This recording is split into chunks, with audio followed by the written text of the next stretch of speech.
GBPUSD analysis today. Hello friends and welcome to your channel TubeCore. Now subscribe, like, share, do all of that, and let's start the top-down approach with weekly time frame. Weekly we have bullish moves. So this week was ending on 30th of or maybe 1st of December. So this week closed above the EMA, and then this whole move was engulfed here, and then this week was bullish as well.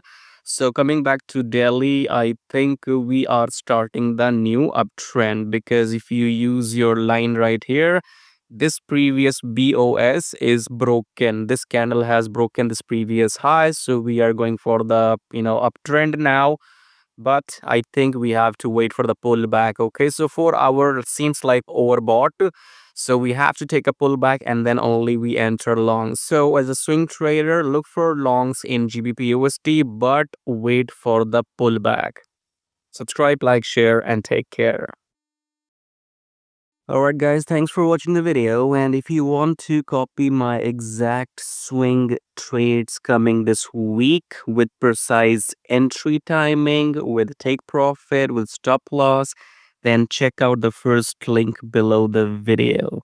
Yes, if you want to copy the exact trades or the swing setups I am interested in for this coming week, make sure you check out the first link below the video, and I'll see you on the other side.